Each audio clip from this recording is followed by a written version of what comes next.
Soleil, soleil, je suis né dans tes bras. Soleil, soleil, soleil, ne m'oublie pas. Quand tu t'en vas, rêver. Soleil, bon, on va en parler du soleil justement. C'est vrai que cet été, du soleil pour l'instant, on en a. Vous pouvez en profiter, vous exposer avec modération bien sûr, et tout ça pour faire le plein de vitamine D. Nous allons parler de ça avec Brigitte Fadi-Cohen, car 2 études scientifiques viennent de montrer qu'un déficit de cette vitamine augmenterait sensiblement les risques d'Alzheimer, une maladie qui touche, Brigitte, plus de 900 000 personnes, hein, c'est ça ? En France, effectivement. En France. Donc ces 2 études, elles ont un rôle très important. Là, on va parler de prévention. Oui, et un petit mot pour expliquer pourquoi on s'intéresse autant à la prévention dans la maladie d'Alzheimer, parce que cette maladie qu'on a découverte il y a plus d'un siècle maintenant a des causes qui restent obscures. Il n'y a pas de traitement pour la soigner, donc c'est vrai que les recherches s'orientent aussi vers la prévention, c'est-à-dire est-ce qu'il y a des moyens de retarder l'apparition de cette maladie ou de diminuer les risques de voir cette maladie apparaître.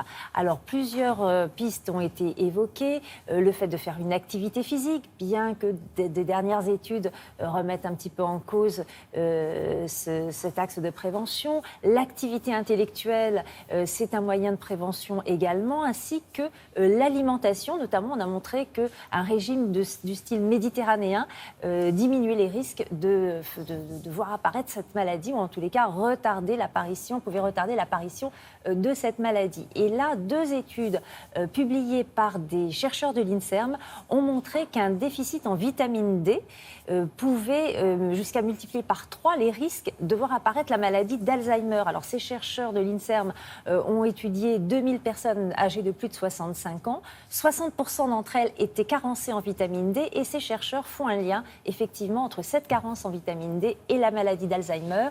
Pire, quand il y a un déficit non seulement en vitamine D, mais aussi en caroténoïdes, vous savez, ces petits pigments qui vont colorer, ces antioxydants qui vont colorer les fruits et légumes rouges, orange, jaunes. Donc, un déficit en caroténoïdes et aussi dans ces acides gras qu'on appelle les oméga 3 ou les oméga 6, le risque pouvait être multiplié par 4.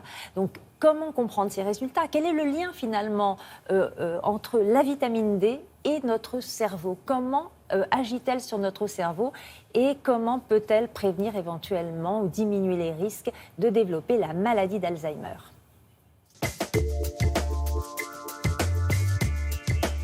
La vitamine D, et c'est nouveau, est reconnue maintenant comme un facteur important pour le fonctionnement du cerveau. Que fait la vitamine D ? D'abord, pour qu'elle agisse, il faut qu'elle soit reconnue par les neurones, et il y a des récepteurs de la vitamine D sur les neurones. Ensuite, elle augmente la cognition, c'est-à-dire la manière dont on est capable d'apprendre et de réapprendre. Elle augmente la mémoire, elle agit sur le développement cérébral quand on est jeune, et elle agit sur des zones particulières du cerveau, comme l'hippocampe, et on sait que l'hippocampe joue un rôle majeur dans la mémoire. Mais on sait aussi que ces régions centrales du cerveau sont capables de fabriquer des nouveaux neurones. Et la vitamine D a un impact sur cette région. Aujourd'hui, il est tellement facile de corriger le manque de vitamine D qu'il n'y a aucune raison de s'en priver. La vitamine D, elle se trouve dans la peau si on s'expose au soleil. Mais on sait bien toutes les menaces d'une exposition trop importante en termes de cancer de la peau, et les gens se protègent. Il y a les aliments, le foie de morue, mais c'est franchement pas bon. Les poissons gras contiennent beaucoup de vitamine D. Et puis on peut acheter en pharmacie des ampoules de vitamine D. On sait exactement combien on en donne, à quelle fréquence, et c'est très efficace.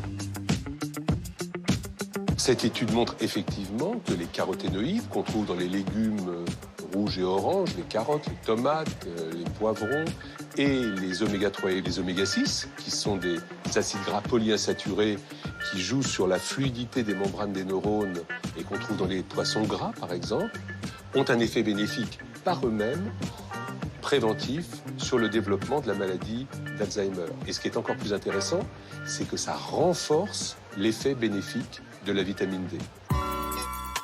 Donc la combinaison vitamine D, caroténoïdes, acides gras polyinsaturés, oméga 3, oméga 6, est une espèce de combinaison optimale pour prévenir le mieux possible les maladies du cerveau et en particulier les maladies neurodégénératives.